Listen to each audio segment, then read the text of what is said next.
So I spent a little bit of time trying to make a nice little platform for basically quote unquote saving compressed air. Well, storage tanks. I will call it that. So there's a lot of error checking in this, and that's because I think there's a combination of factors. I think if you store pneumatic tubes connected together like this for a long time, basically the ends start looking like this. Little flare at the top, and therefore they're not as secure on the nubs of the T's and the units and whatever else, and so they leak air. And I got some soap and water and put them on many of the T joints and the other joints, and I saw them bubbling. So I did a quote unquote radical rebuild, and what I wanted to do was basically remove as many T-joints as I possibly could. I'm just adjusting my camera right now. And so that was a little bit of rework, and then I wanted to make it look pretty. So this is it looking pretty. I was gonna put some 2x2 tiles with stud on it, so it could have minifigs in here. But excuse me, I haven't coughed all day, and as soon as I start talking. So this is what I got, and I also separated the actual pumps from this platform. So I got that platform, and I got this platform, because I might want to quote unquote daisy chain the platforms going forward, because this thing is not providing enough air as fast as I want it to. So I want to be able to make 3 or 4 of these units. I already made a second one right here. Ta-da!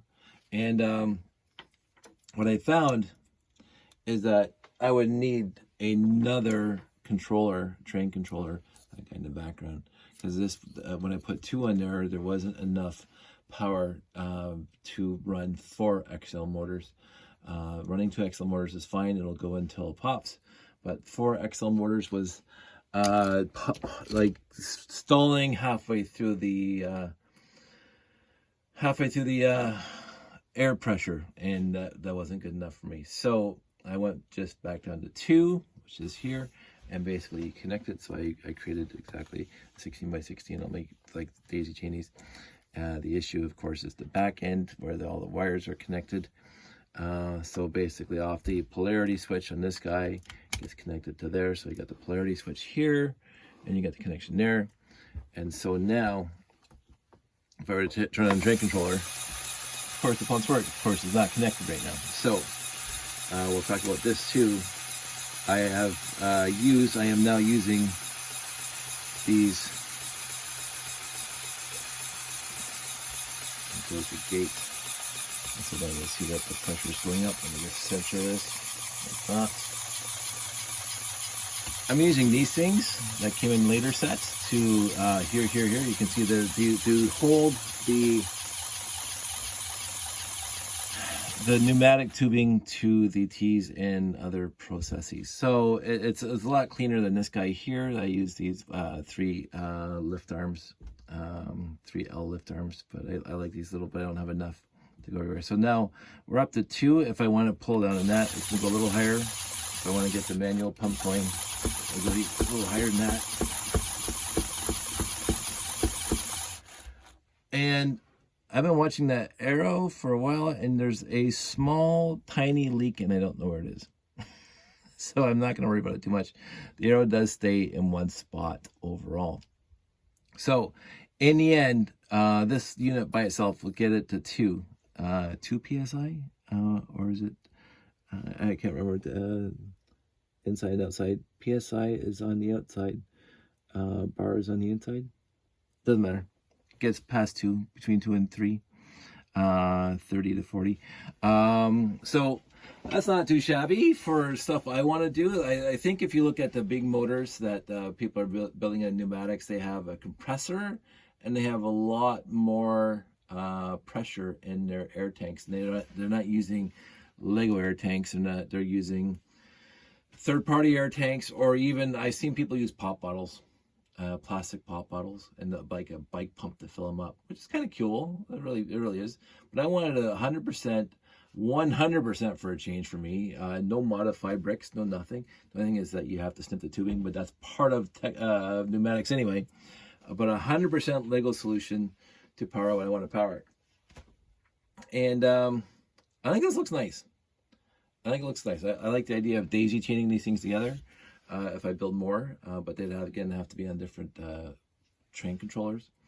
And again, the manual also still works. Oh, see, no, it's leaking somewhere. I just heard it. I have to figure that out. So if it gets overpressured, something pops off, and then I have to go looking for it. But I can't see it right now, so I don't know if this thing has a built-in pressure sensor on it. But anyway, what I wanted to do, and this is the start, so I built a quick little pneumatic motor. Let me just throw it on top of a base plate or something like that, because this is the standard quick small piston big 40 tooth gear to move the switch back and forth. So the issue with this thing is, and I'll just plug it on here and bring it over here so you can see it.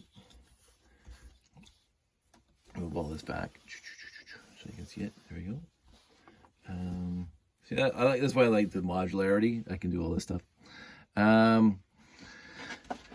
So now the valve back there, right there, I open up, as you can see the valve, and this thing will pop off.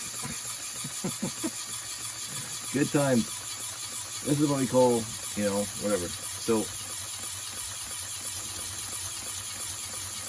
see, it doesn't seem to always have enough pressure in it, so I go like that, and it'll keep on running.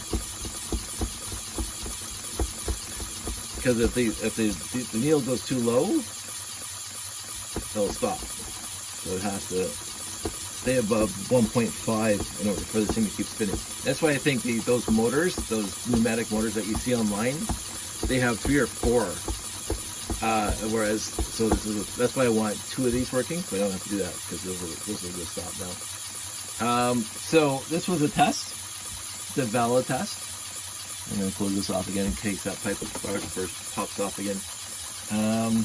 And you can see that, it shuts off at 2, which is perfect. Now, again, I could put extra elastics in there if I get the whole mechanism, because you heard it leak when it got to 2.5. I don't know where that leak is. I will find out at some point. But this is fun.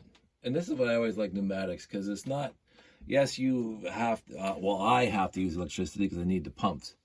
But you don't have to if you have a manual, like that. It does work, and I can't dig it out right now, but well, maybe I'll try, because this was the whole idea way back in the day. Oops, this is why I don't try to do this live online. My puppies. This is fun.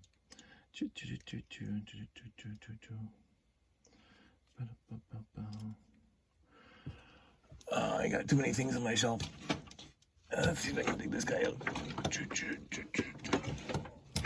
This is a modified, very modified. So let's push all this out of the way. Modified. We got these way back in the day. It's one of my favorite Technic builds, because it was the first time I ever built completely studless. I mean, it's a kit, right? And look how dusty it is. It's been together since I built it.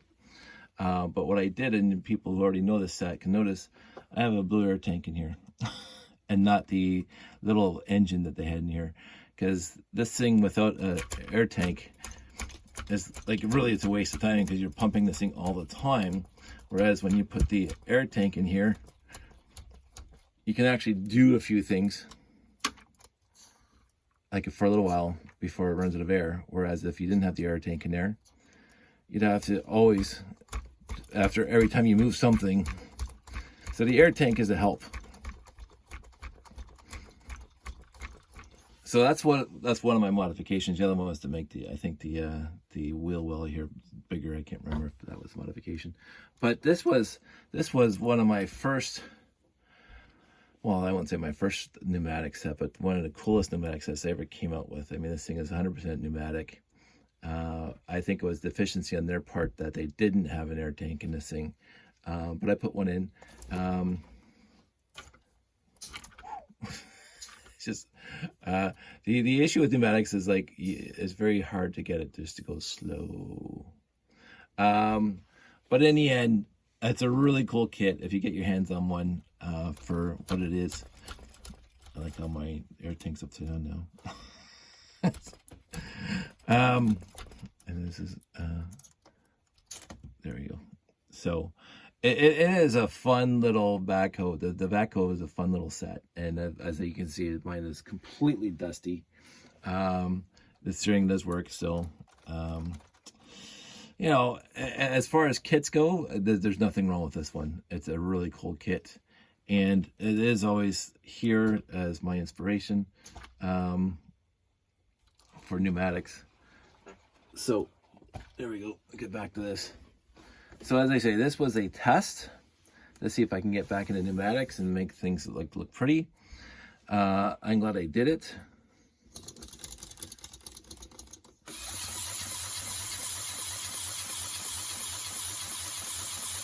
I mean, this is as simple as it gets. One pneumatic cylinder with this 40-tooth gear. So the 40-tooth gear pushes the switch back and forth, which either pushes the piston out or back in. That's the good part about the new pneumatics compared to the old pneumatics, is that this is exactly what it does. It pushes and pulls the pin in and out. So this is me working at it.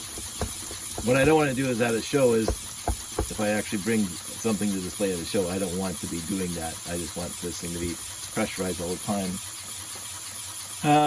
So that's what I'm working on. It was a nice way of spending a Sunday, part of a Sunday, was doing this. And I actually really do enjoy it. So this is where I am at this point.